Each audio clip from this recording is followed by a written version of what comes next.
Wait for it, boom, we are now live. So, hello everyone and welcome to the Geek Battle Show here on the Extreme Improv Xstreamed and Geek Battle Gaming YouTube channels, I think.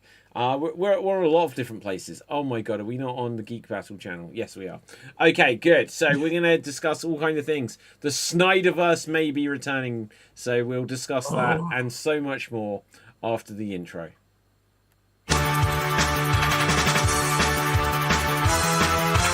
Welcome to the Geek Battle Zone. We discuss comics and puny minds are blown. We debate Marvel versus DC, Skeletor, X-Men, and Ron Weasley.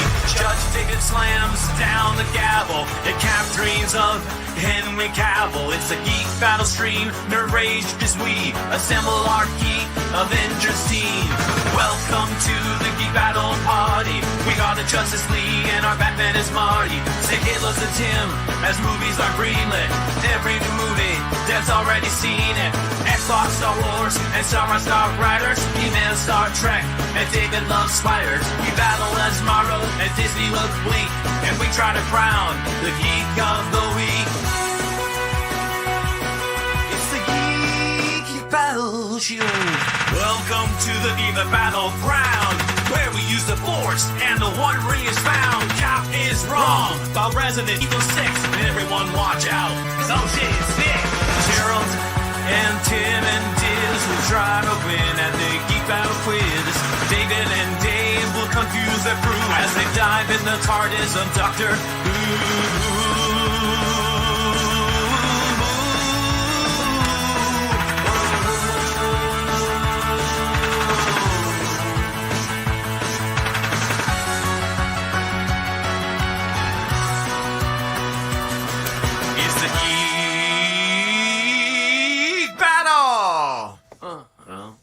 Watch out now, we're full of hot takes. John Courtney is garbage, but Red Dwarf is great. You love Sega, I love Nintendo, but in the Geek Battle, we are all friendos. Oh, it's a Geek Battle show. Oh, the Geek Battle show. It's a Teenage Mutant Ninja Geek Battle show.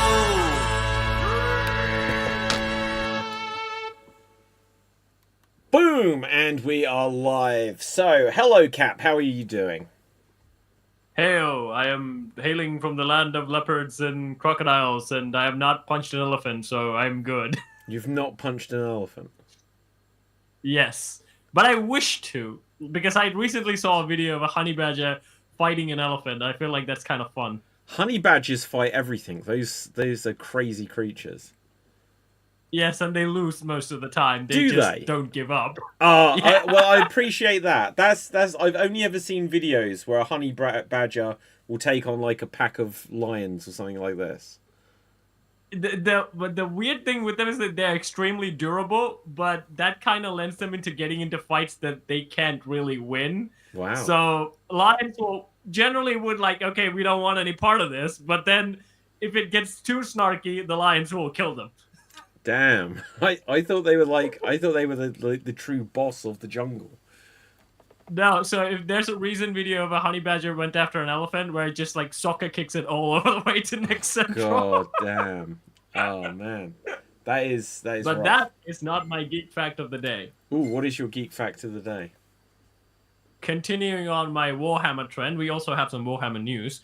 But continuing on the trend is that talking about the Necrons, the faction of the Warhammer with the really, really old Terminator knockoff creatures. Yeah. The most interesting thing about them, like I said, they're the most humanist thing in their 40k setting, more than humans, because they actually have plays.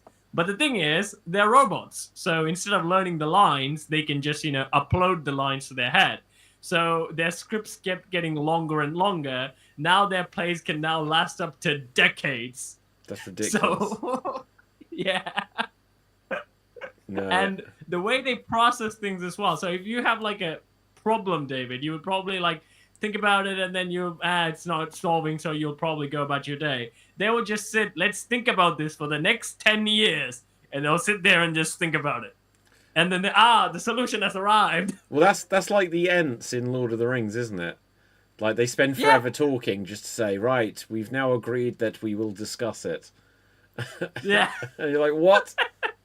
Yeah, the planet died years Which ago. kind of makes sense, right? Like if you have all the time in the world, you would actually think things through. But if you had all the time in the world, couldn't you just, if you're immortal or whatever, couldn't you just gamble on anything? Because what does it matter? You've got more time if it goes wrong. That basically what the Necrons do, but the problem is they also have other immortals. So they can't just hope they would die out because they're there. So they just basically the book called Infinite and the Divine, which I highly recommend to you, David, is like an opening to Warhammer. You can read that and just like get into Warhammer. Yeah. But it's basically these two old robots from the dawn of time itself just having petty matches with each other. It's basically two old men punching each other of their old grudges. Okay, so look, that brings up an interesting thought. If you had to, like, elevator pitch, if you had to try to pitch someone why they should be interested in Warhammer in like 3 or 4 sentences, how would you sell it to them? It'll be the most wackiest, philosophical, weirdest experience that you'll ever go through. Okay, well, the weird and philosophical together makes it sound intriguing, certainly. Yeah, it's and at the face value of it, it's just like giant big dudes punching aliens. That's Amazing. Pretty much how it started. Yeah, that's pretty much the whole shtick. Like if you see Space Marine, giant big dude punching You had me aliens. at giant big dudes. No, I'm joking. Doesn't sound like it. You sound like the Emperor of Mankind, where he said, like, I will make super soldiers, big burly men. What about women? No! Men! Big burly men! Yeah. But speaking of Warhammer news, because of the launch of Space Marine 2, which the protagonist Titus, which was originally played by a British actor, I forgot the name, Lance Reddick, probably? I don't know who that is, I can look it up. I think he's the one who played it first. He was in Kingsman. He was Merlin, I think, in Kingsman. And in the second one, it was played by a different actor. But now that Space Marine has turned into Henry Cavill. Oh, hey, wait. Is he a black guy? No. That's Lance Reddick. So you remember when Lance Reddick, if this is like what the name you said, is that guy. You know he was in like Resident Evil as Wesker. I think he died, didn't my he? god, the poor man's last performance. Oh, no. No, not him. So if you Google Kingsman, you will find him listed in as the character Merlin. Kingsman Merlin. Oh wait, so that's what's his name? Is it Mark Strong? Mark Strong. How did I get that mixed up with Lance Reddick? Maybe boldness. They're both bald. Yeah, that's it. You have a white bald guy and a black bald guy. They both play people in business suits, so you know. Now, if you Google Titus throughout all three, or Titus all appearances, or Titus evolution, you will see the different phases of Titus, the Space Marine character, and now his final evolution is basically Henry Cavill. Okay, so wait. What have I put in? Oh, hang on. It says Toys Evolution. I typed Titus. Damn, this like AI just like Toys Evolution Space Marine. Okay, yeah, I see what you're saying here already. So it is basically Henry Cavill. Yeah, it started out of that. So where's that face? The last one in the third row on the far left. Oh wait, if I clicked it wrong then. Yeah. Which one? This? No, down from that. The big image from what you clicked. Yeah. So what about this face? That's Henry Cavill's face. Well, it's kind of. You know, I think Henry Cavill would be a bit gutted if he did look like that suddenly. I mean, if you see the new trailer where they've launched, where it's looking more and more like Henry Cavill more than anything else. Which is a thing, because like Space Marines are like heroes of certain books, but the thing is like you wouldn't really consider them as main characters of 40k, because like you have the Emperor and his children like Primarchs. Yeah. So I'm a bit surprised that Henry has gone to just a Space Marine, but I think because of the game's famous, that's why he's probably launching itself off from that. Yeah. Well, yeah, interesting. But okay, speaking of Henry Cavill, I'm going to use this as a segue. Yes. The Snyderverse may actually be returning. It's like a cockroach; it won't die. I feel like whoever was in charge of DC, or even if James Gunn stays in charge, he just has to say, we're going to still do the Snyderverse. It'll run alongside, we'll do 2 more movies to wrap it up, and then everyone will be happy. Then he can continue doing his thing. Because at the moment, Warner Brothers is on the verge of being sold. And if Warner Brothers is sold in a couple of different directions, if it's sold to Netflix, they have a relationship with Snyder, they'll make it. If it's sold to Saudi Arabia, apparently the company out there... They also like him for some reason. They like Snyder. They just financed his last movie. And so then Zack Snyder, this whole thing that he's just been like sharing images from the Snyder Cut and everything for a few days, that people are like, oh my god, it's returning. And James Gunn has gone really quiet. The weird thing, David, like when they announced like the Superman is not doing well, from that day onwards, Snyder has been just posting still from the Snyder Cut. He wants like it back every damn day. Yeah, he wants justice. You know, he's actually going to get the just. The only problem is well, okay. So one of the things that I read is, say Netflix buys it and they're like, we're going in. The Snyderverse is returning. The first thing they announce is, well, if I was Netflix, I would announce Man of Steel 2. I would announce Wonder Woman whatever, and then Justice League Part 2. You know, and they'd have to... I would say Batman would do better. I think Man of Steel 2 is perfect. Here's the problem. Does Batflick want to come back? Even if he doesn't, you can get Alan Richardson or like the guy from the Yellowstone movie. It just fits. It's the same big guy. So I'm not really sure Ben Affleck. I think Ben Affleck will be up to it because I think he was like pretty much okay with whatever happening at that time. He just like, because of the relationship with like DC and Snyder went apart, he was like, okay, I don't want any part of this. But what is he doing now? He's not really doing anything. So he'll be like, I'll be Batman again. Yeah, that's a good point. Ben Affleck, like, how old is he now? He's got to be 50, right? Yeah, but Tom Cruise is still doing it in his 60s. Well, yeah, that's fair play. He's 53. He could still play Batman. Yeah, I mean, he's not going to be doing any stunts, actually. Like, literally somewhere in the world right now, Jared Leto is praying as hard as he can. Please, I need this. You know, release the Ayer cut and... Oh yeah, so that's what they should do. If I was Netflix... David, go on. Yeah. No, go ahead. To be fair, David, Jared Leto will not be playing. He would make his cult pray for him, basically. He has a cult. Yeah. No, right. So if I was Netflix, I would announce... that coming to Netflix, you know, I would say that we're going to do this big event and we're going to have the Snyder Cut is going to be on there with a new ending. That's what I would do, because you want something out within the first year. You don't even want to wait a year, really. You want something in a few months' time. So I would be like, we're going to have all this hype stuff. We're going to have these... like one-shot shorts based on various characters, which are going to be just things that they like last 10-15 minute shorts based on a few characters, so that you've got stuff coming out. And all of it would be like cool shorts that are like dark and gritty, and they just and bad guys win, and you just see the rise of Darkseid or whoever you want to focus. Do one with the Joker. I would announce, in fact, that in a few months' time, the Ayer cut of Suicide Squad would be the first full film that people haven't seen that, you know, a cut off before. Oh, yes! Yeah. So you've got something there.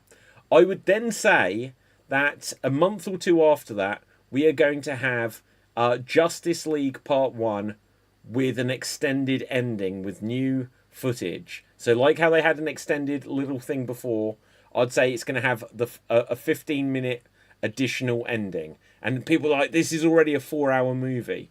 And I'd say, but that is going to come out of what we're filming for Justice League Part 2. And I might say, because Justice League Part 2 might have to happen next story-wise. It might not. Yeah. But if not, then I would say Man of Steel 2, Wonder Woman, maybe not Aquaman, I don't know. Like, I'd still bring back Jason Momoa. I don't know if I'd do Aquaman. I think James. One of the best thing that James Gunn did is cast Jason Momoa as Lobo. He's Lobo. He's not Aquaman. He's Lobo. Well, yeah, and see, and like, so that somewhere out there right now, Jason Momoa is like, please God, don't let them buy it. I'm Lobo now. Don't make me be Aquaman again. Funny thing is, if they use Jason as Lobo, they can do Man of Steel 2 with a really good villain, because he's a really powerful villain that can actually match Superman physically. Yeah. And it would be different from all the stuff that we've seen is just a bald guy trying to murder Superman. It'll be an actual powerful thing, but with charisma. Yeah. Not like Zod. Okay, maybe all Zod had weird charisma, but Jason has his actual charisma. So I think it's actually a better movie. But I would still include Batman, because this is what I've seen from all the trends. No matter what the hell has happened to this whole DC universe, whenever a new Batman movie comes out, it does well. It does. Okay. So just, you need to put a Batman in there, otherwise it would not work. I think that's the reason why James Gunn is actually losing, because he himself kind of said it, that he doesn't know how to write Batman. And that shows the clear different vision of him from other DC characters and what the DC brand itself is. I know that Superman is like, the bright and color sunshine is actually the kind of the thing with Superman. But if you look at throughout the decades, especially the 90s, the 2000s, the early 2000s, Batman just frigging took over. And all the shows, the cartoons they put out, they were more serious. They took themselves seriously. They didn't say, oh, we're bright colored sunshine all the time. Yeah. They gave Superman that character. He was the sunshine in the hole of darkness, but it was dark. It was gritty. Not as stupid as the Snyderverse, which I will still hold by. This will only work if Snyder's ego goes down enough, so he will say, okay, I need a better writer. Well, yeah, like he does need better writers overall. Like, I don't mind Man of Steel really at all. The only thing I didn't like the only two things I didn't like about Man of Steel was the Jonathan Kent thing, and the idea. I don't know why they keep doing this. The idea that they say, oh, like Kryptonians can't give birth. It's like, that's a super weird thing to put in there. Like, it was super weird. And then, like, Dave isn't here, so I'll only mention Doctor Who briefly. But, like, the guy who's in charge of Doctor Who, as soon as he got in charge in 2005, he's like, the Doctor, he's the last son of Gallifrey. It's like, wait, this is Superman's story, the last son of Krypton. And then Snyder was like, there have been no natural births on Krypton in generations. And suddenly in the last Doctor Who, he's like, oh, yeah, Time Lords are barren. It's like, what? Just let the aliens have children, right? What is wrong with you? But yeah, so they were the only two things I didn't like. Batman versus Superman, there is stuff in it which isn't ideal. Like, it came out, it was cut down quite a lot because it was a long movie. And that, he should take responsibility, because they need to have lots of screenings in a day. So they had to cut it. And so it didn't flow as well as it could. Batman fighting Superman only lasted 8 minutes. And it also came out a month apart from Civil War, where you had Captain America and his whole team fighting Iron Man and his whole team for 20 minutes. And then they go and have a final battle after that. So Batman fighting Superman needed to last longer. You know that weird thing, David? Marvel actually did that. They purposefully released it before Batman vs. Superman could come, so they could steal all the hype. Yeah. They actually did that. But I would say even when they did it, Batman vs. Superman was comparatively ahead than all the stuff that they actually put out now. Yeah. Because at that time, again, it was fresh, and again, we were into the whole we can't wait to see what they will do with this, because it was a brand new style from Marvel. One of the best things that Snyder did, he made it so much different than Marvel. It actually thought, oh, we have another flavor of superheroes and not just the same guys. Is that what he did, though? Or did he say, oh, this is the same flavor as The Dark Knight? Because you think there was still a chance. There was still a chance that Man of Steel would meet, like Henry Cavill would meet Christian Bale. They were still angling for that when they made Man of Steel.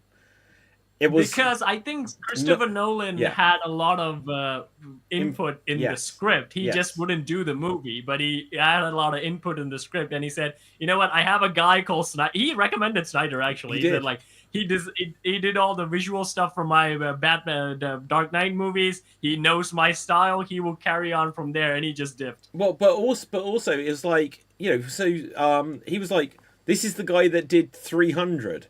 This is the guy that did Watchmen. That was Zack Snyder. And people were like, visually, these are incredible movies. Story, like, character was a bit lacking. So for me, I like Henry Cavill's Superman, but he isn't... See, I would much rather Superman be serious like Henry Cavill than just be Star-Lord like David Corenswet. Because it was just... he was a doofus. And I was like, even if Superman doesn't smile enough, at least he seems like a hero. He needs to be a hero first. Not that there's... I'm going to have an argument with Lois whilst I let other superheroes just fight a giant monster in the middle of the sky. Oh, yeah, that was in the background. Wow, what was this movie thinking? Yeah. David, as more you describe it, the hate boner for this movie increases for me. Weird. I think there's a perfect balance, and that's why I'd actually hope for James Gunn, because he referenced a lot of the 90s Superman the Animated Show, where Superman was serious, but he also was kind of tongue-in-cheeky when he was like Clark Kent and stuff like that. He was able to match with Lois, her sarcasm and things like that. Not like this dude. He was actually match Lois's sarcasm, because like he will always get... the idea is that he's the country bumpkin that is working in a new press reporter work.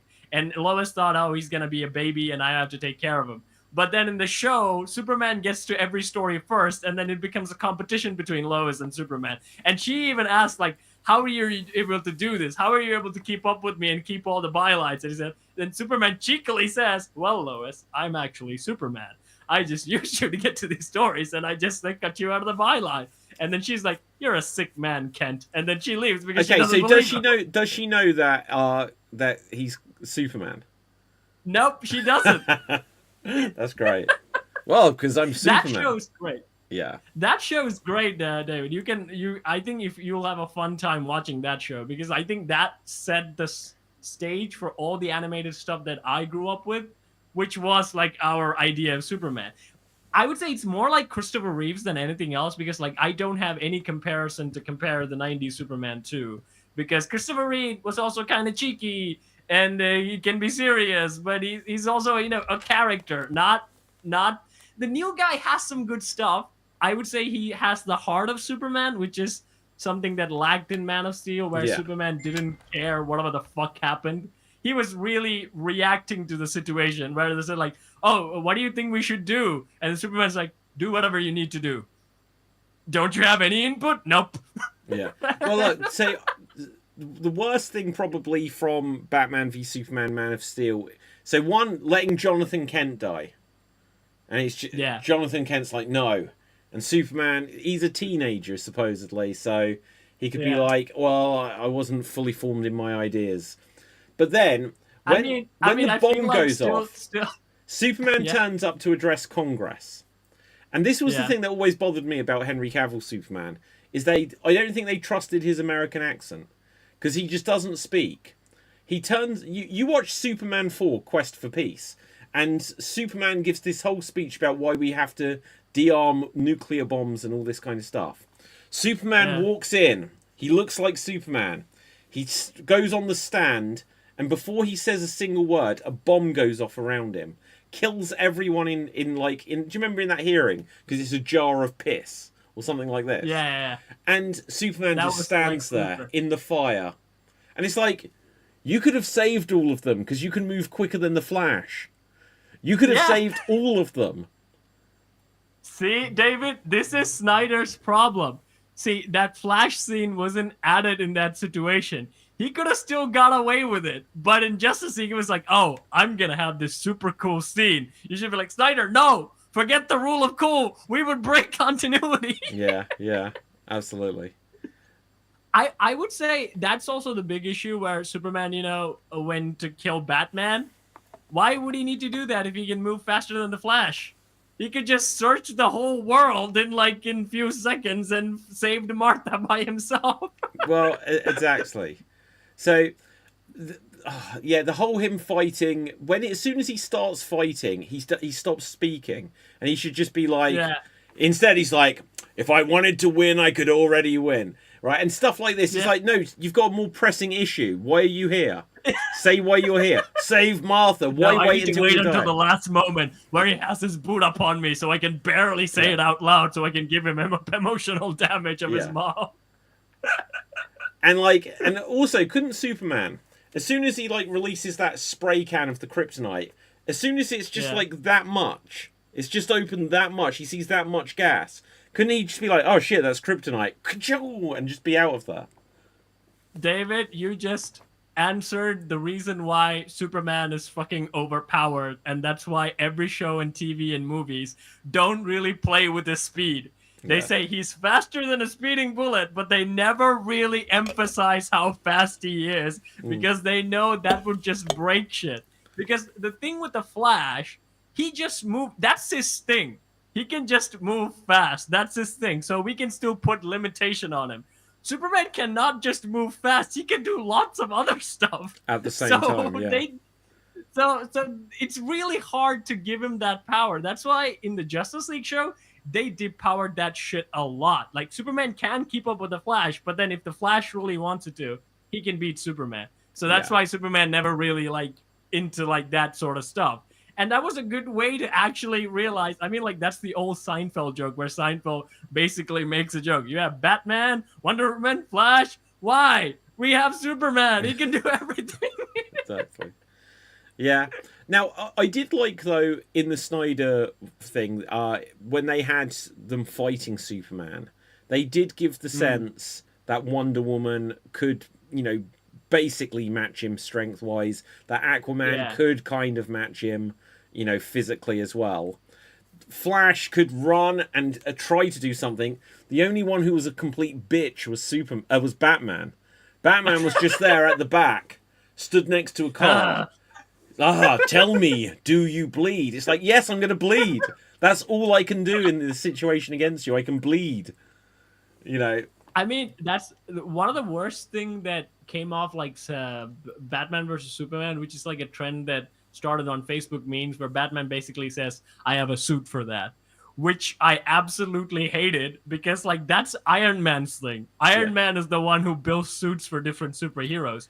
What Batman does, he did that for Superman, but he doesn't really need to do that. What Batman does is really sneaky. He uses specific tools to attack specific heroes. And most of the time he's fighting Superman, he's the only reason why he would be close to Superman if he's wearing kryptonite on him. Yeah. Otherwise he would be like he did in the Snyder movie. He would be 10 feet away going, I don't want any part of this. Yeah. So I know in the cartoons and the comics, both Batman and Lex Luthor get suits so they can fight Superman. Batman doesn't. Batman only did that once. Lex Luthor does. No. Yeah, Lex Luthor absolutely does. But the big suit that he's got in Batman v Superman was based on a comic. Yeah. Or a cartoon. That one he wore in the comics of Frank Miller's Batman vs Superman, where Batman was old and his body was literally broken. So he literally had to. The suit is what holding old Bruce up. Yeah. Is basically a walking hospital for Batman. And the way he beats Superman is not with the suit, it's that he had Green Arrow tag him with kryptonite. That's how he actually beat it. The whole fight was just a distraction. Yeah, okay. So,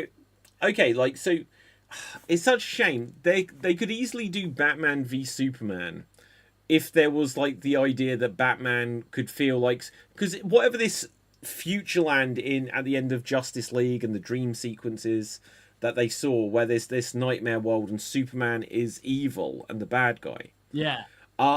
If they did something so like Batman was like, I'm basically going to need to become a super soldier to defeat him, and I'll basically sacrifice myself. I'm going to become a monster to be able to do this. Because even like in the old Christopher Reeve Superman, that chamber that Superman puts himself into to take all of his powers away, if there was some quest where Batman's like, I'm going to have to do something so that I can, match him physically, but it's gonna kill me and I'll only have a window to do it, I think he could do that.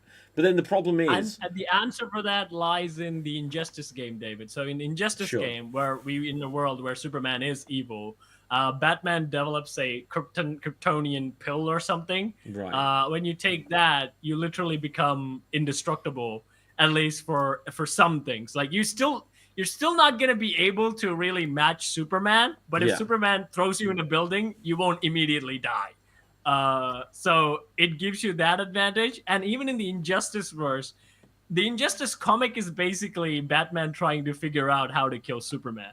And he would just creatively invent every issue. Batman's basically thinking of a way to beat Superman. That's how the whole thing goes. One time he brings the Green Lantern corpse in, and then Superman gets the yellow ring, and he just basically whoops the Green Lanterns. So every issue is basically him trying to think. His last one was Gold Kryptonite, where Gold Kryptonite is basically meant to depower Superman permanently. Like if you get a scratch from Gold Kryptonite, first it'll weaken you, but if you get another scratch from the Gold Kryptonite, you will be human. You won't get your powers back. So there are things like that you can do for Superman, but the best way Superman, in any situation Batman answers, Kryptonite's a very good example he can just use. Because like as long as he has it, Superman will have a hard time getting to him. So he basically has to go near him where Superman goes, oh. Yeah, but he can from a distance. Don't think too much about the speed thing, David. Yeah. If you think of the speed thing, this whole thing would never work. Not just speed, but like he could just like use laser eyes, just like heat vision. That you can say the kryptonite somehow blocks it because the radiation kind of has a bubble over it where super Kryptonian energy can't so like the kryptonite is here. Bruce is here. Just take out Bruce. It just has a bubble. The kryptonite radiation bubble. Okay, fair enough. Yeah, you could get away with This is me bullshitting, by the way. You could justify something like that. You could say that his heat vision cannot penetrate because the thing that creates it is defeated by the kryptonite. I don't know. Yeah, I think you're onto something there. But the funny thing is, David, like they actually did it in the show where Lex Luthor used kryptonite so much that he gets cancer. He basically gets cancer from using kryptonite. Wow. He just doesn't realize it. Well, and Lex then he Luthor. learned. And So they say like, Lex, I have some bad news. You have cancer. From what? From the kryptonite. But it's for Kryptonians. It's a radiating rock. Okay. Well, there you go. Yeah. The funny thing about like the Superman thing, where Batman what really relies upon in all the stories is that he knows Superman is at the end of the day is kind of a good guy, and I can exploit that. So Superman wouldn't just really go heat vision head off. At least the good Superman won't. The Injustice Superman will, but like the good Superman won't do that. So I have some leeway that I can use to subdue him. This is what Batman uses in all the stories. In the Frank Miller comic, where the suit is from, basically Superman gets hit with a warhead, and that warhead completely blocks America from the sun. The dust blocks the whole thing, and Superman is really weakened. And that's why Batman was able to actually have a fist fight with him for at least a little bit, but he still needed kryptonite to do so.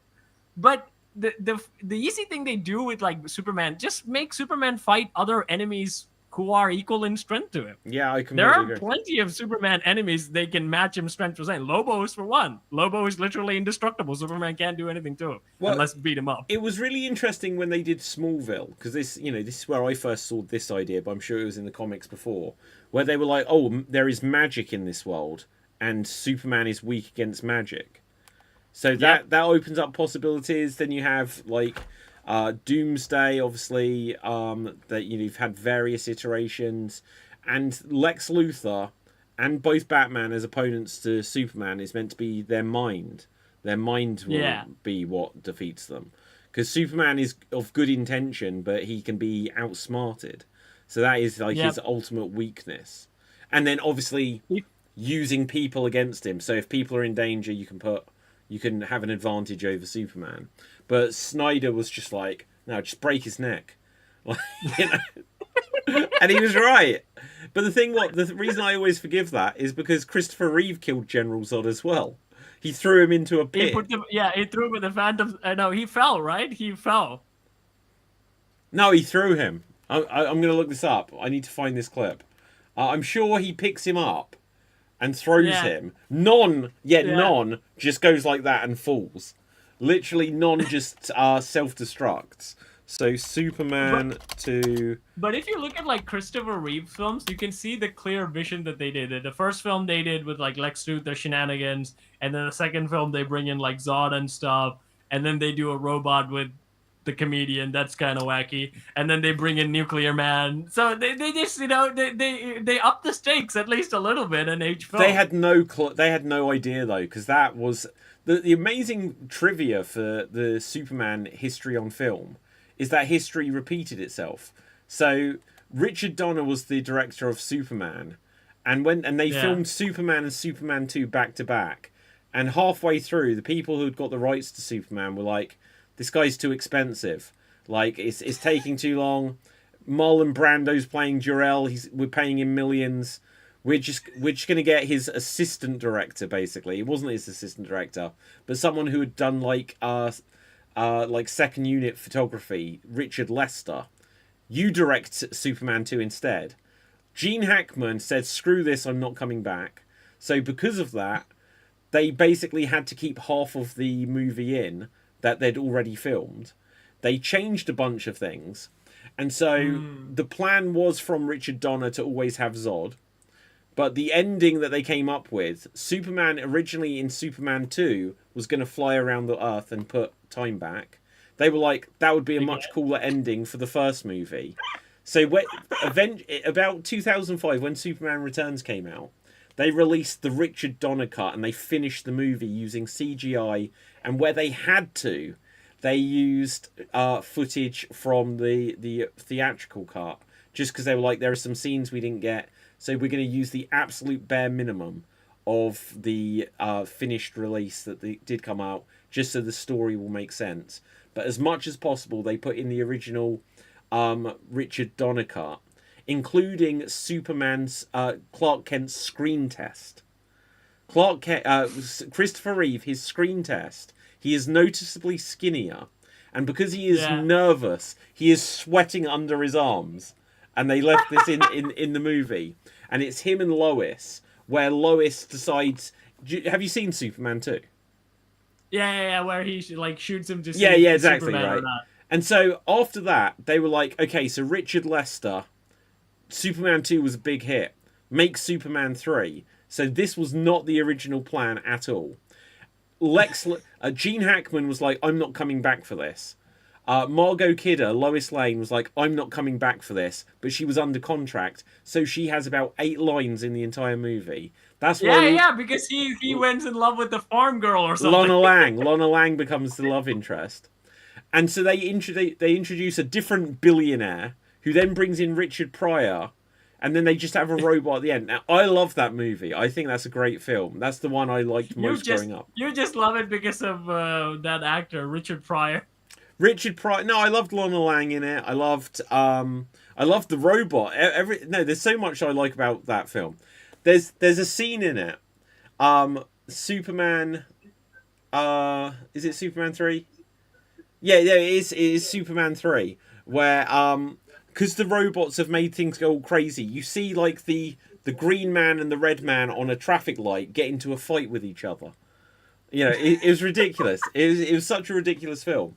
And then years later, they did Nuclear Man, which Christopher Reeve was now in charge of, but they slashed the budget in half as soon as they were about to start filming, and so that's why. Was the producer Batman? No, You're it was not like an kidding. independent movie. So the same people that made the Dolph Lundgren He-Man film made Oh my Superman God. 4. I like both of those movies.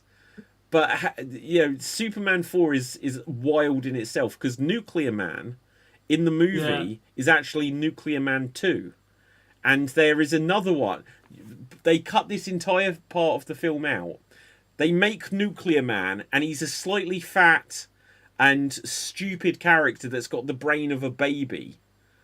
And he fights Superman. I'm going to bring up the clips. Superman fights him, kills him, throws him into the sun, and then when he goes into the sun, he turns into Nuclear Man 2, which is the one that they left in the film. But there's this whole sequence where there is a Nuclear Man that has a brain of an infant, and Superman just kills him. Damn, Christopher Reeve. Superman for Nuclear But David, Man. now that you said it, I'm now picturing Batman as the one financing the whole film, and he's like, "No, I need you to kill someone, but I don't kill. No, you're doing it." He's Okay. gonna become Nuclear Man too. Right. Okay. I'll probably get a copyright claim if I put this on too much, but I'll see what I can do. So nuclear. You Oh, can come put on. the shield. The shield. I kind of don't want to be honest. We should just like check this out. This is a deleted scene, so I wonder how much you'll get into trouble. So, this is a deleted scene. Like I'll present it, but we'll see what happens. Am I going to get into trouble? Let's just try it. See what happens. So, Lex Luthor steals a bit of Superman's hair. Let's just skip it on a bit. He's then making Nuclear Man. There's his nephew Lenny Luthor. Put it on fast forward, David. Maybe that'll help you. I don't know how. Is it this? You can adjust the speed. Yeah. Playback speed 1.5. So like this is how they're making Nuclear Man. Nuclear Man. It's like an oven where they just bake him. Yeah. I think this is what they reference in Megamind, David. Okay, so so for copyright's sake, he is not naked. He is not naked. Shit. Yeah. Okay, I need to pause this. He's a tad too naked. But Skip it. he's got. Why has he got like a metal tin over his dong? Right. And so like he's like, Daddy. Like honestly, he's like an infant. They dress him up in this ridiculous suit. He's got ridiculous hair, and look, he can break a brick in half, and then he finds it funny. David, when did this movie come out? Is this before or after TMNT? This is 1987, so probably a couple of years before. Okay, so they copied this because like Shredder makes mutants of his own, and they also are turned out to be babies. And Shredder goes, Yes, they're babies. Yes, you're right. You're right. Okay, so he makes this Nuclear Man. Are we going to get an advert? Oh no. And he comes up here. He likes this girl, or this girl likes him. Superman flies in. Oh my god! What the hell is that? God. Is that someone dressed as Superman? Because that wasn't Christopher Reeve. Yeah, that wasn't him. That was crazy. Hang on, that's a bigger headline than anything else. So he's going to get thrown. So Christopher Reeve's stunt double there was awful. Look at this face. When they're going to show. Yeah. That isn't Christopher Reeve. That is the most ridiculous thing I've seen. He doesn't even have the same haircut. No, he didn't. And so look, so now he's going to squash Superman behind a car. This is a man who literally turned back time, and his biggest way of getting rid of him is pushing him with a car. Yeah. Why is he trying to stop him pushing the car? Why doesn't he just circle round and go and get him? He just got up in the moment, I guess. Like, hey, push back. We must push again. Boing. He's like, come on, fight. Now this actor, there's a UK medical show called Casualty, and he was a main character in it for years and years. But here he was playing Nuclear Man 1. And then later on, he was in a sitcom called The Vicar of Dibley as an important role for an episode or two. But it's so crazy to see him fighting Superman here. The whole fun. the whole funny thing is like, Christopher, what were you smoking, Christopher Reeves? Look at that! Look at that special effect. It's so bad. Oh, is this what turns him into Nuclear Man 2? Electric is that it? current? Is that it? It could be. Oh. Superman Returns. Is that how he supposedly killed him? But anyway, so I'm probably gonna have to sort out the copyright on this later. It was worth it. And also for the record, YouTube, he'd got a metal pan over his cock, so he wasn't. What naked. is that? What is that called? There's something. Is it a cod piece? Yeah, I think is that it? Because like I've seen like there's a jokey thing. There's like a man something. I don't know. No, that's a man bun. A man bun. I don't know. No idea. Okay, so but in any case, like if Snyderverse does come back, I want Man of Steel 2. I'm not really sure how it will happen. Again, Henry's pretty much busy with like Warhammer stuff. Yeah. And he also has a kid now, so I don't know how the shuttling will work. But I think they can actually do, because here's the thing. James Gunn basically absorbed some of the Snyder stuff that he really liked.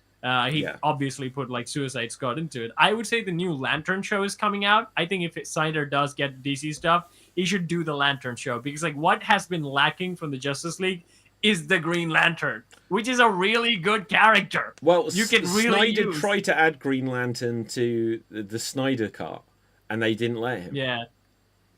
So yeah, because I think they actually filmed stuff with someone playing a Green Lantern. And he was told, no, you can't use Green Lantern. Ryan Reynolds ruined this. We can't do it again. Oh, do you know what? There was so many rumors, wasn't there, that in the extra things that it was going to have Ryan Reynolds as Green Lantern. Yeah. But he filmed something else because Ryan Reynolds was like, no, I'm going to do Deadpool. And so they filmed something with someone else as a Green Lantern. And then they were like, you're not allowed to use it. So then he had to film Martian Manhunter in there instead. Yeah. He turned up and did absolutely nothing. And it's like when you see that giant tank that Batman had got. It was only there to make people go, we want the sequel so we can see Batman and his giant tank. To be fair, David, the funny thing, like Martian Manhunter is almost or maybe more powerful than Superman. They actually, with the episode that he premieres in, they have to really depower him in each episode, so they will let Superman can shine. And that's why most of the time Martian Manhunter is in the Watchtower, guarding the Watchtower alone. Because like he can just take on anything that just comes to the Watchtower. And there's a good scene. So the introduction to the Suicide Squad was in that show where they try to steal a magic armor from the Justice League vault. And what they come across is the Martian. And he just whoops all of them. And it's in a really scary way. He's basically like Ridley Scott Alien with Superman powers. So it was a really good freaky scene where they unleash Martian Manhunter. And they even made a parody of the whole thing where everyone does like, so are you going to do anything in this episode? Because, you know, you can solve this whole problem with one punch. No, I'm just going to stay in the Watchtower. Oh, God. Wow. Okay, so, Cap, a few other things. Like, I don't know if Dev's going to make it, like, we'll see. And so we're not going to recap everything if not. But we've already spoke about this in our group chat or whatever. We have the first shots from the Legend of Zelda movie. So that's our Link, that's our Princess Zelda. I approve. You do? You're just talking about Zelda, right? Yeah, just Zelda. Okay. I'm specifically talking about Zelda. Yeah. Now, I don't recognise her at all. Amazingly, I do recognise him. I've just been starting to watch a show on Netflix, which came out years ago now, called The Haunting of Bly Manor. And he was in it as like a 10-year-old. And so I was like, oh, it's him. And it's him like a bit more grown up. Like it's about 5 or 6 years later. But I think he looks decent as Link. You know, I think he looks like Link. Yeah, I think they've got he genuinely does look good as Link, and I think she looks. I don't know just by look if I would have imagined her as Princess Zelda. Zelda.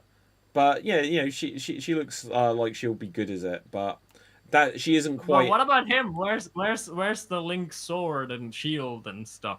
He's just like so if you look at the image, David, he's Well, just yeah. like admiring her backside the whole shot, basically, while Well, she stands heroic. well, then yeah, like he's got the right idea, hasn't he? He's a dude, right? It's like, yeah, you look there, you do it, Zelda, right? But it's interesting, Link, actually. what are you doing? It is interesting. They definitely are going for the more modern. Like, it doesn't look like she needs rescuing here at all, to be honest. So there's going to be Ganon. Go on. You can still make this work because like they kind of did this in the weird thing they do in the 2000s where they do have like a tough girl, but then she does get into trouble and then the hero saves her, but she's like, I don't need anyone to save me, and then the next scene literally gets saved by the hero. I think they need to do something so that Link has to save her, because it's called The Legend of Zelda, and he is the main character, and the whole point is that at some point he has to save her. Yeah. You know, because I mean, yeah, go on. No, I think they do play around with these tropes, but I'm okay if you play around with it, but don't forget what the heck that actually is about, because like I think that's kind of what they did with Mario, but it was kind of okay with Mario, I guess. I don't have too much attachment to these, so I don't know how much it'll sting to see Link be useless. Well, I don't think it'll be useless. Like, it's just interesting. Now, I don't know what this character. I can't remember this character's name. In like the N64 game, like she was Zelda's protector, and so I'm guessing that she's playing her, and she looks like her. I think that's a good look. I recognise her, but I can't for the life of me think who I know her from. So let's just see if it says here. Ocarina of Time. Thing is, Impa is much younger than she appears in Breath of the Wild. Blah blah blah. But who's playing her? Don't know if I can see that. But you know the weird thing, you can still use, because like she's mainly shown with the bow and arrow, right? Yeah. You can basically do what Legolas does. I mean, like Aragorn is obviously the main character, where he's the one who's actually in the melee fights most of the time. Where Legolas does get his moment to shine, but most of the time he's just in the distance providing range support. You can still do that. They did that in the Narnia movies as well. Because, to be fair, that also makes sense. You're an archer. You're not going to be in the middle of the fight. You're going to be, like, far away and then, you know, providing support. Because, like, you actually can do damage from far away than being in the middle of things. Where actually someone with a sword and a shield can actually take the punch and then, you know, deal with it. Basically what Superman and Batman do. Superman goes in, gets punched and punched back, while Batman figures out the shit. No, I get it. I hope the tone of this is exactly like the Rings of Power. No, I'm joking. I hope the tone of this is very, very Lord of the Rings. Very, very Lord of the Rings. Like, I don't want it... Like, do you know, something it could be, which would be not Lord of the Rings like, but the Dungeons and Dragons movie that came out a couple of years ago, that was so much fun, and I think it flopped, which was a real shame. Yep. Now, that had so much comedy in it. If they made this a comedy, I think it would be a shame, because Link is not a comedic role. I think, David, they should do what the Narnia movies did, just to make this Narnia. Yeah, I think that's a good point as well. It still has the level of appealing to kids, but it's always, you know, the story is taken seriously. So I think that's the perfect balance you can do with like The Legend of Zelda. The other thing though is that I hope that they don't skimp on the budget somewhere. So like when you see the Super Mario Brothers movie, because it's CGI, it's got absolutely everything in it. Donkey Kong's in it. They didn't, you know, they didn't put Yoshi in it because he's going to be in the sequel, and they held it back. Just like the Sonic movies, the more they've done, it's like, okay, we'll bring in another character for the sequel, which is a big thing. But with this, because it's live action, I hope it's not like. Do you remember the first Milla Jovovich Resident Evil movie? Now you had some people. No. Well, what was this? What I was going to say? You had some people who were zombies. Then you had a couple of dogs that they just covered gloop in. And then the final boss, I guess, you just had one liquor. And it's like, there is not a single Resident Evil game that is this light on monsters. So if in this, they've just got some guy who's just got some makeup on and it's, oh, that's Ganon. and then there's just like one CGI monster somewhere. I just want the whole world to feel like that there are. Who's doing this, David? Like, which production is doing this? I don't know. That's a really good question. Let's see if I can quickly find it If out. it's Netflix, it'll be everything that you feared because you just described The Witcher. Legend of Zelda movie. It had one CGI monster, one cool shot, and then the rest of it was just fucking trash. Yeah. Okay, Legend of Zelda movie. Let's see. Movie or adaptation. It's a movie, not a series. It is a movie, yeah. At least I believe so. Legend of Zelda crossovers in other media, TV series. In other media, do I have to scroll down? Where's just the film? Okay, Legend of Zelda. Is an upcoming fantasy film, blah, blah, blah. Produced by Columbia Pictures and Nintendo. Distributed by Sony. Sony are distributing a Zelda movie. If I was Sony, I was like, let's tank this shit. Let's just kill Nintendo here. Right. Just halfway through the movie, it just brings up an advert for PlayStation. There you go. Yeah.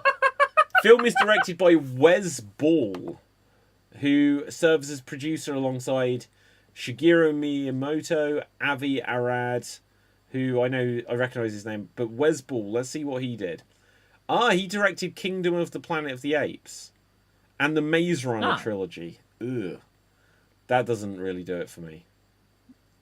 Was that good? I only saw the first one. I didn't stick around. I didn't really like them. The Maze Runner films basically were trying to be Twilight and Harry Potter and Divergent and Insurgent and all this other stuff. It was the Snyder stuff of the teen genre, I guess.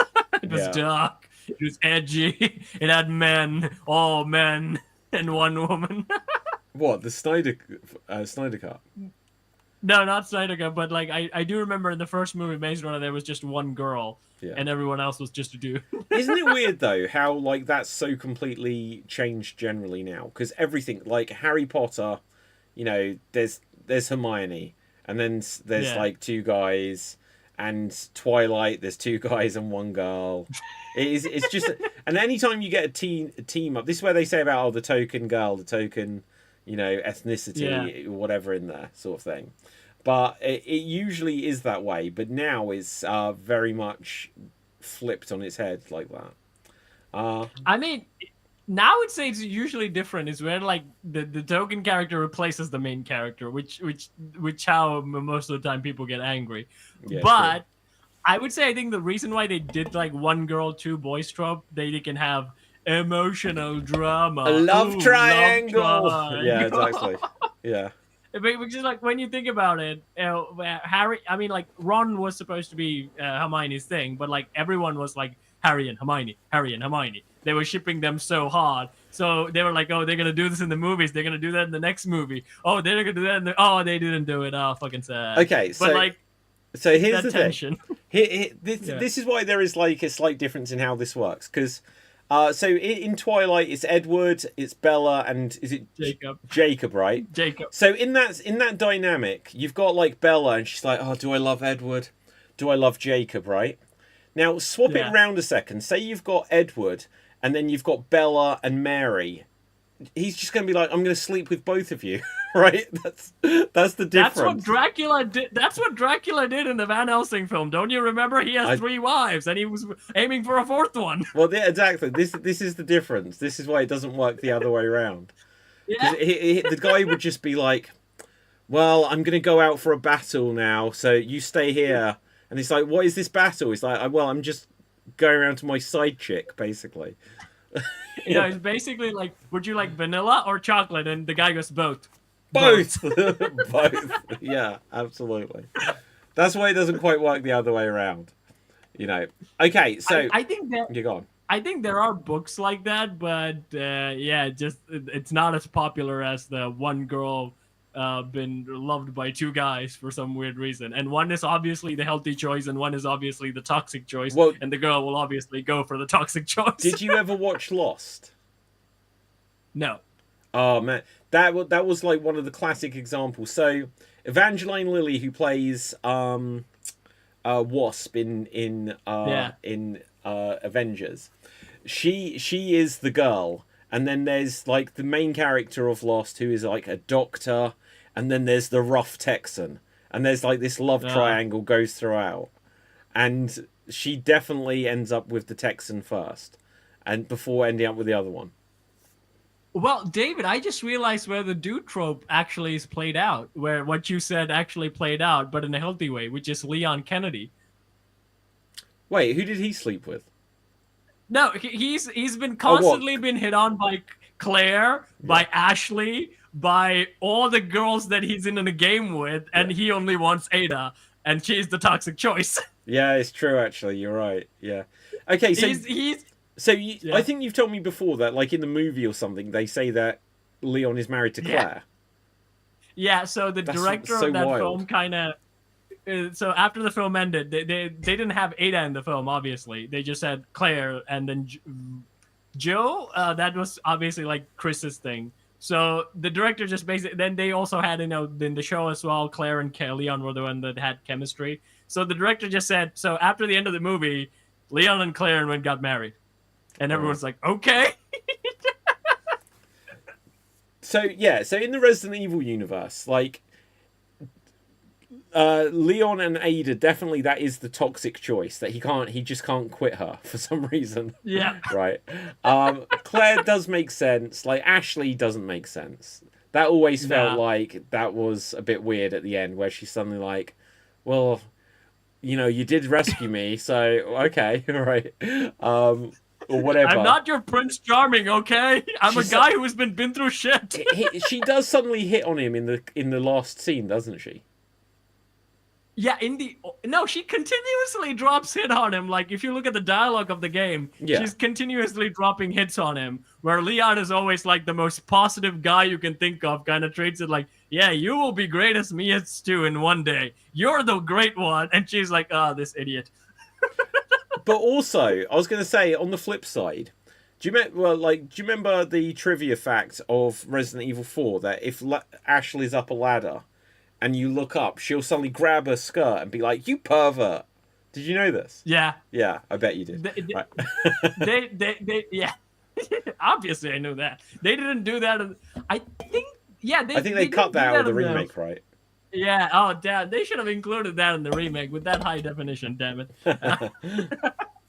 The funny thing is, like, Leon has been... The movies Leon, the animated movies Leon, obviously invites Claire to dinner a lot. Like, every time he sees her, he's like, let's go out to dinner today. Let's go out to dinner today. And she's like, this guy wants to do is eat.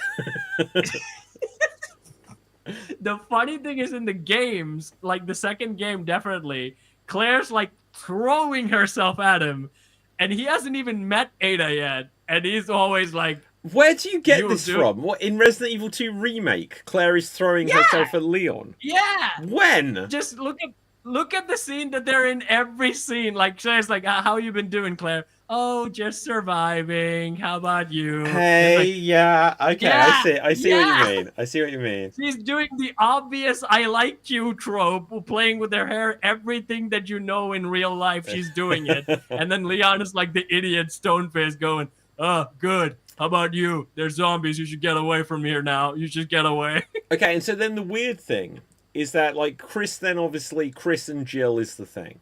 Chris and Jill is the other couple. In the Resident Evil, because, like, it was set in 1998, and now it's set in, like, 2030 or whenever it's set nowadays for however... like, none of them really got together. None of them have got kids. The only one who had a kid is Wesker. The only one who actually settled down and had a family was Wesker. Somehow, somewhere. The weird thing, David, like the second Resident Evil 2 remake kind of suggests like Leon and Claire adopts not Ashley, what's her name? Cher. Yeah, they do suggest. That pissed me off. No, that was like, yes, finally, Cleon is a thing. Cleon. No, that annoyed me, because at the end, I forget how they changed that. I'm going to bring up the ending of Resident Evil 2. Just because when I got to the end of that game, and Sherry was like, hey, maybe you can be my mom and dad, or whatever the hell it was. I was like, you've just been in a zombie apocalypse, and both your parents died with your father turning into a monster. Resident Evil. Yeah, but 2 David, they were dicks remake anyways. They ending. experimented on her. Yeah, well, true. Okay. They were like, these guys are the only loving people in my life, and I found them in the zombie apocalypse. Of course I want them to be Hang on, loving. whoa, stupid adverts pop up. Right, I was not going to mute this one as well. Okay, skip. Okay, let's have a look here. So, Claire ending. So, blah, blah. Oh my god, how much is this? You have to So what's go the first thing way you want to do past when we the get out end. of Like, Gotta keep going. literally to the end. So, they're on the train here. Oh, hang on, Yeah. here we go, here we go.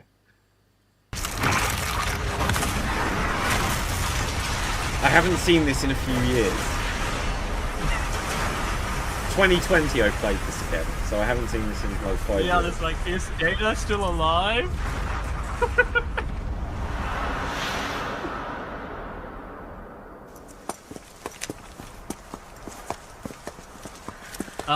Walking into the sunset scene. So, are you guys like boyfriend and girlfriend? Woo! No, we're just. Oh, we actually just met last night. Yeah. That would have been one hell of a first date, though. Oh, you're right, she is throwing herself Yeah, at him. no idea. Look, Yes! he might be able to give us a ride. Who the hell is that? Obvious Maybe it's fuck not just guy the city. who's gonna flip Leon Get off. Cherry out of here. Come on.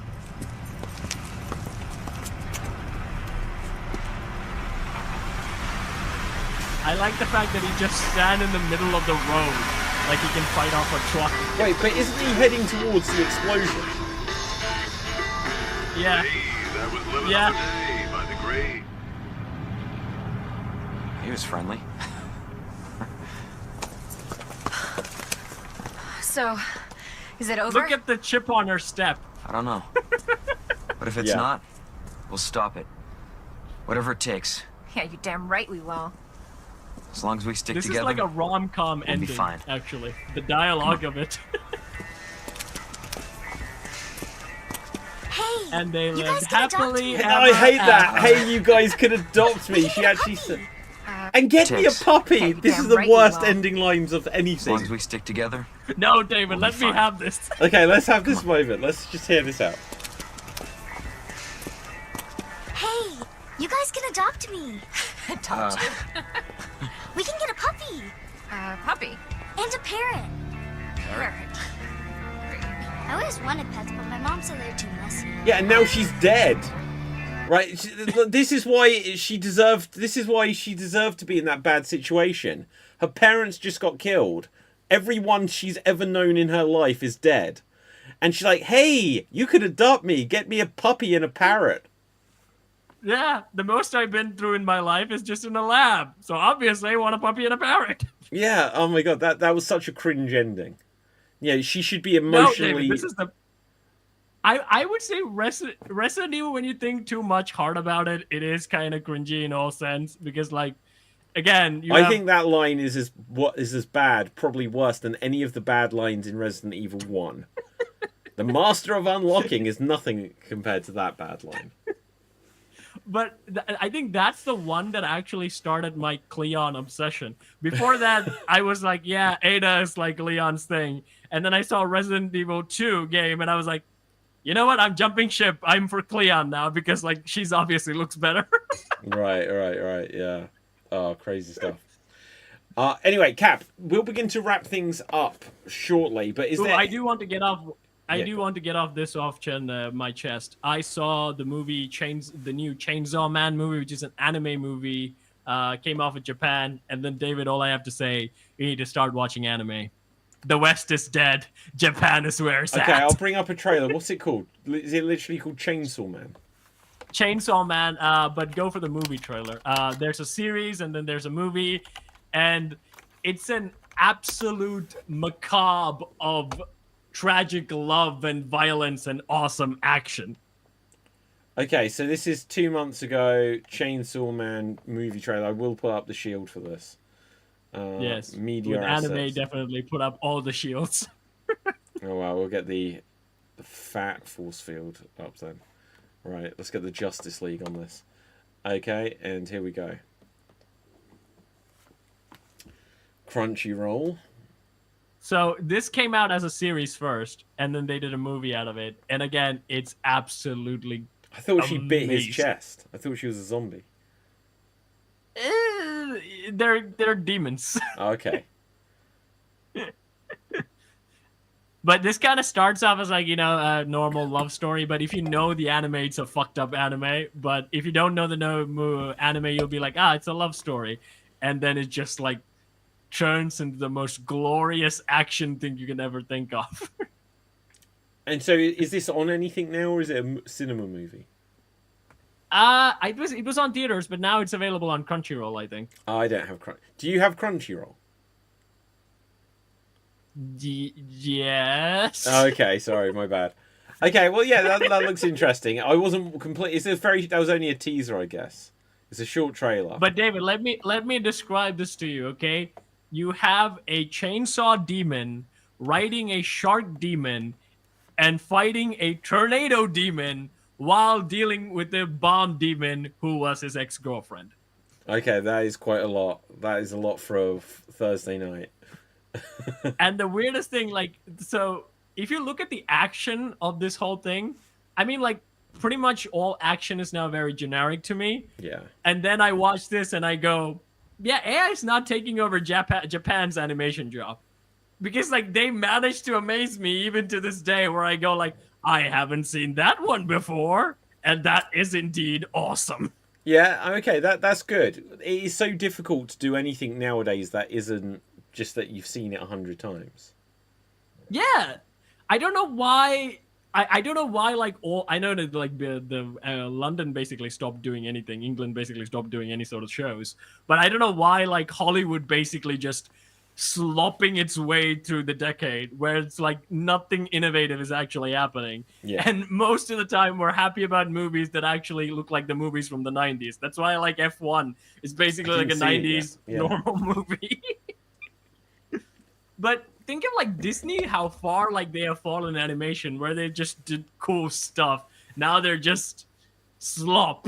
Everything they put out is just slop. Well, yeah, I think Disney were truly ruined by Disney Plus, because they as big as Disney is, they panicked and expanded, and they were like, we need to get loads of shows, and it's like, this isn't what you did. You've never done this before. Clearly, from the Star Wars shows and the first The Mandalorian, wow, this is new. It was different. It was exciting. Yeah. But after that, all the Marvel shows, all the Star Wars shows, it was that we don't know how to do good storytelling because it would just be a lot of stalling until you meet a bad guy in the penultimate episode and they defeat them in the last episode. And everything is just filler. Absolutely. And then they did the Lady and the Tramp with the live action dogs. And they did that right at the beginning. And it wasn't the end of the world. But that was the only time they did something like that. I will never forgive making Tramp a small dog. Well, he was big as a Doberman. Yeah. Well, but anyway. But so they did that. But then they were like, oh, we need to get a bunch more Pixar. We need to have we need to have a new Disney Plus release movie, and that's what some of these things the Moana, right? That was going to be a series, you said, and now it's a live action. Yeah, and they're doing live action remakes constantly. So they're bringing back Tangled. Did you see the trailer for the live action Moana? I've seen shots of it. I've not. Okay, let's quickly bring that up before we wrap this up. So. It's only a short trailer, but it looks exactly like the CGI movie that came out 10 years ago. Yeah, that's why they said the top comment was, this came out in 2016. Why are you remaking this? It's crazy. And I think it's because of Dwayne. Because Dwayne is already wearing a bodysuit. And he was probably just if I don't do this now, I can't do it. And just go to Samoa and get another Dwayne "The Rock" Johnson. There's Roman can do it. Well, exactly. Okay, let's bring up the harsh shielder here again. Okay, so live action Moana trailer. This is ultra widescreen as well. This is interesting. It looks like a CGI movie, and it's not. Although this probably is. Probably most of what we're seeing is CGI. I think it's because like Netflix did, not Netflix. I don't know what did. They did the How to Train Your Dragon movie, which again is a very early cartoon that they turned into a movie, whereas shot for shot is just the cartoon. Yeah. So next summer, this is so rushed out. It's insane. Yeah. Look, But that's all you when see you of think Mal. about it, Dave, they did the Lilo and Stitch. Unfortunately, made $1 billion. Unfortunately, I never saw it. Was it any good? Or you're saying unfortunately, No, so I'm it was- guessing not. it was definitely trash, but it made $1 billion because it just had a blue thingy that parents would just take their kids to, and then they're just like, okay, stare at this for an hour. Yeah. So they just, again, slop wins for some reason. Well, do you know, there may also be something in that. So Lilo and Stitch came out like in the early noughties, I guess. So Early everyone who 2000, watched yeah. that as a kid now has got a kid that they're taking it to. Whereas something I don't like, have a kid. well, you know what I mean, though. That's what a lot of what people did. And then something like Yeah. Snow White, the people who grew up watching that like died 20 years ago. So it's like no one's taking their kid to see that. So, you know, that, and then Snow White didn't do well. Little Mermaid, I don't think that did especially well. But most of them after... What was the last truly successful live-action Disney remake? Lion King. Was it Lion King? What came out first, Lion King or Aladdin? Aladdin came out later, I think. So it was Jungle Book, and Yeah. then Beauty and the Beast. No, Cinderella, and Oh then yeah, Beauty Cinderella, and the Beast. Beauty and the Beast. Oh, Maleficent Cinderella was was the first actually one. good. Sorry? Maleficent was the first one, wasn't it? I will never forgive that one. And they were like, so we're going to do Cruella. It's like, but she kills dogs. It's like, don't do this, you know. Anyway, on that note, let's begin to wrap things up here. So Dev didn't make it. No one else made it. Cap, put it there. We held the fort. Boom. Okay. So Cap, where can the You people? fist bump my abs, unfortunately, because There you go. Great. Yeah. What have I done? Right. Okay. But Cap, where can the people find you, and what have you got you want to plug? You can find me on SWAT Deeds, where I sing, I dance, I throw myself in a bucket, and I work with puppets. And this Sunday will be the next Lion King sketch, and I will reveal the title now. Mufasa and Scar, why is Simba so weak? I have theories on that, but we'll wait until your sketch. Right. Okay. My name is David Pstansky. Find me on Facebook, Instagram, X, etc. at David Pstansky. Check out any of my books, including Extreme Improv 2, Bigger Book of Improv Games. Get yourself some Geek Battle merchandise, like the Geek Battle mug, which I should stop using green or yellow for any of these books and products. But anyway, until next time, stay safe. Always stay extreme. And ciao for now. Boom. Live long and prosper. And we are off the air.